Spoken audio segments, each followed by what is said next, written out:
মানসিকভাবে ভালো থাকার উপায়। গরু আমাদের দুধ দেয় না, আমরা কেড়ে নিই। গাধাও মুঠ ভয় না, দুপারা এককালে জোর করে কাজটি করাতো।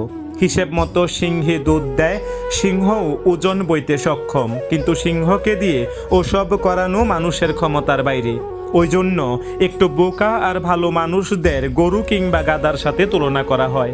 এ দুটো প্রাণীর নামে কোনো মানুষকে ডাকা মানে সেটা অপমান করা, কিন্তু কাউকে সিংহ বললে সে উল্টো গর্ববোধ করবে।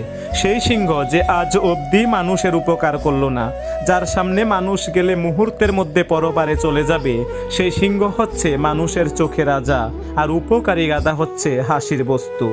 অতিরিক্ত ভালো হওয়ার সমস্যা এটাই, অতিরিক্ত ভালো মানুষরা কারোর কাছে গুরুত্ব পায় না। তুমি নিঃস্বার্থভাবে ত্যাগ করতে থাকো, ভালো মনে কারোর ক্রমাগত উপকার করতে থাকো, আঘাতের পর আঘাত সহ্য করেও হাসি মুখে কাউকে ভালোবাসতে থাকো। তুমি তার চোখে গাধা ছাড়া আর কিছুই হবে না। যদি মনে করো সে একদিন এগুলোর মূল্য বুঝবে, তাহলে তুমি সত্যিই গাধা। কারোর কাছে নিজের দাম পেতে গেলে একবার অন্তত সিংহের মতো হতেই হয়। মৃত্যুর পর ব্যাংকে আপনার টাকা রয়ে যায়, দান করবেন বলে কথা দিয়েও হয়তো কয়েকজনকে দেননি, অথচ আমরা আমাদের জীবদশায় খরচ করার জন্য প্রয়োজনীয় টাকা পাই না। নিরেট সত্যটি হচ্ছে, অধিক ধনবান হওয়ার চেয়ে দীর্ঘ জীবন লাভ করা বেশি জরুরি। তাই অধিক ধনবান হওয়ার জন্য অবিরাম শ্রম না দিয়ে দীর্ঘ এবং সুস্থ জীবনযাপন করার চেষ্টা করা উচিত, এবং সেভাবে নিজেকে গড়া উচিত। আমাদের জীবনের নানা ঘটনাতে এই সত্যটি মর্মে মর্মে উপলব্ধি করা যায়। প্রাসাদ তুল্য মহামূল্যবান অট্টালিকার 70% অংশে কেউ বাস করে না।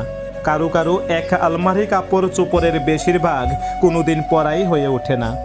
সারা জীবনের পরিশ্রম লব্ধ অর্থের 70% আসলে অপরের জন্যই। আপনার জমানো অর্থ যাদের জন্য রেখে যাবেন, বছরে একবারও আপনার জন্য প্রার্থনা করার সময় তাদের হবে না।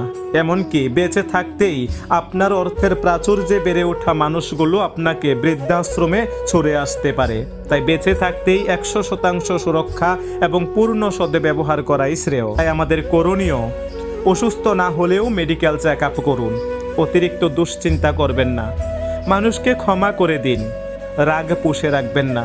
মনে রাখবেন, কেউই রকচটা মানুষকে পছন্দ করে না, আড়ালে আবডালে পাগলা বলে ডাকে। পিপাসার্ত না হলেও জলপান করুন। সিদ্ধান্তটি সঠিক জেনেও কখনো কখনো ছাড় দিতে হয়।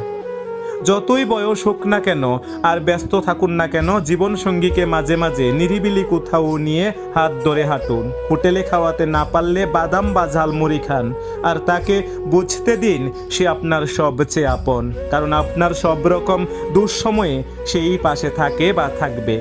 ক্ষমতাধর হলেও বিনয়ী হন।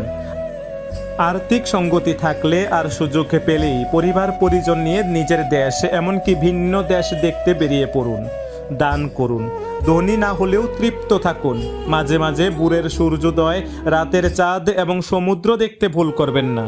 বৃষ্টির জলে বছরে একবার হলেও ভিজবেন, আর দিনে 10 মিনিট হলেও শরীরে রোদ লাগাবেন।